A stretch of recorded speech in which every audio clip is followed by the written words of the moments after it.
Well, folks, I've had this channel now for a few months, almost a year, and I have a confession to make. I am an extremist. I always have been, and I think I always will be, at least according to this lady here. So, what do I mean, folks? Let's get into that right now on Niagara Due North. Da, da, da. Da, da, da, da, da, da. Did it? How's it going, Canada? I know it's not good, but I'm your host, Parmesan, okay? And come on in and watch this channel, and maybe we will perk something up for you, because that's what we do here at Niagara Due North. So, I have a number of stories that we need to get into today, and the first one that we're going to get into, hilariously, is the United States Congress is complaining about Canada's forest management. What's that, you say? Forest management? Turns out Canada isn't spending any money on forestry. As you can see here, folks, Sir John Wilkinson himself on September 27th did say they were going to put $20 million in support of initiatives. So, let's go through this. Project Full Lands Integration Tool, $1.2 million. This project will support Moja Global in the developmental and scaling up of implementation of new full lands integration tool. Like, what the hell is that? Software at the international level. Support international emergency response. And what? Support international emergency response? Enable implementation of United States Strategic Plan for Forests? I don't know what implementing that would cost money for. Isn't that just words? Do you just, like, throw through the air? Contributing to the sustainable management and trade of tropical forests? It's the first time I'm reading this. Communicating the value of urban tree policy plan. Is any of this preventing forest fires in Canada? Northern Europe Regional Network. Something about Canada, finally. Generate knowledge sharing opportunities and develop. Okay. There is a whole bunch of stuff in this $20 million that has nothing to do with putting a fire out. And this is what Pierre's problem was. Guys, this is what the Conservatives' problem is. Okay? All of this $20 million, and it's nothing but paying for a whole bunch of flights and meals for people to sit down and talk back and forth. That is literally what all this is for. And are any of them going to talk at a food truck? No. The Honorable Kristen Hillman. She's the ambassador, the Canadian ambassador to the United States. We write you today on behalf of our constituents who have to deal with the suffocating Canadian wildfire smoke filling the air to begin the summer. As we are entering the height of the fire season, we would like to know how your government plans on mitigating wildfire and the smoke that makes its way down south. I'm sure you know this is not the first year Canadian wildfire smoke has been an issue. In 2023, Canada had its worst year of wildfires on record. Last year's fire season was considered one of the worst, and this year seems to be a continuation of the previous years.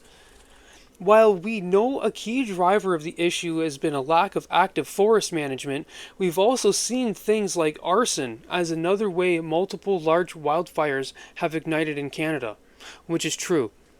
With all the technology that we have at our disposal, both in preventing and fighting wildfires, this worrisome trend can be reversed if proper action is taken. Our constituents have been limited in their ability to go outside and safely breathe due to the dangerous air quality the wildfire smoke has created. In our neck of the woods, summer months are the best time of year to spend time outdoors. Canada has been a friendly neighbor to the United States and the states we represent. So, given the significance of this issue, we urge you to relay this message to your government, in particular, National Resource Canada. Come on, man. Does nobody think that? Do you guys not think that maybe the forest is neglected on purpose? And next up for you guys, congratulations, pleb is back, man. Isn't YouTube such a better place now? I felt like making a video today, guys. I haven't made a video in like a week, okay? Pleb goes off on migration. In the next clip we have the pleb. And next up too, the pleb is finally back, guys. And I have to share a clip that Mr. Sunshine Baby pointed out. Got a big network here. It's about immigration. Let's take a look. I watched some of the stream, but I couldn't watch the whole thing. Start deporting, says JoJo. Yes. And that's another thing. That's another thing. So during the election, I kept saying on Twitter and X, I'm like, Pierre, you got to talk about immigration. You got to talk about immigration. You got to make immigration the issue of the election. They want to make it about Trump. You got to make it about immigration. I said this about 1 week into the campaign. I said, we got to flip this campaign into an immigration campaign. And guess what?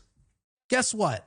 After we lose the election, the conservatives are now talking about immigration and like, we need negative immigration, this and that. It's like, hey man, you could have just read my Twitter. You could have read my X posts at the start of the campaign, even a couple of weeks before the campaign started. I said, make this about immigration. They didn't do it. They made it about Trump. that ended up backfiring. The problem again is what? Out of touch rich people that don't want to offend the immigrants that are here. Right? But turns out the immigrants that are here because they hate all of the people that are there where they are. Why do you think we're taking in so many Indians, man? They don't like all the people there. Everyone loves Canada because Canada has nobody in it. They don't want more people here. Immigrants don't want more immigrants.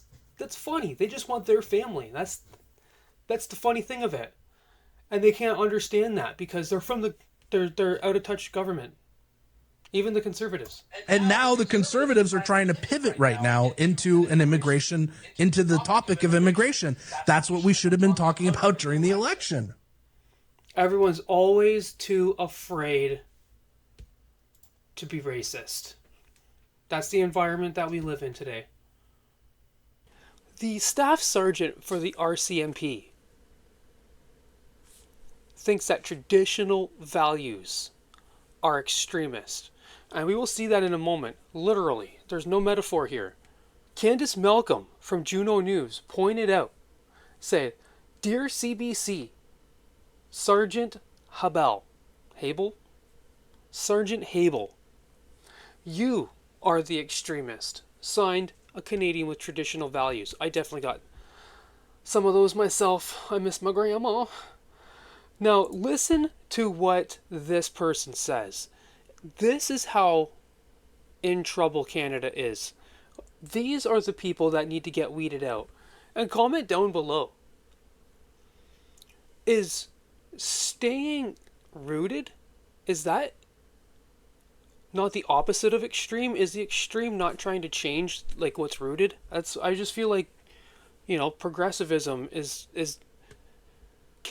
has the opportunity to be extreme, not conservatism. I don't know. And when you're finally, I wanted to ask, when you're talking about seeing individuals engage in that anti-authority and perhaps escalating their beliefs or their motives in that level, I'm wondering what the public can do in order to be vigilant, or what they can do to help in trying to ensure that there is safety and security on that front. Well, radicalization in general quite often will show. Well, right away, they can definitely stop thinking about the two-parent nuclear household. I mean, they definitely need to be more, can't say the G word on YouTube, man. What the hell's up with that? But they need to be more of that.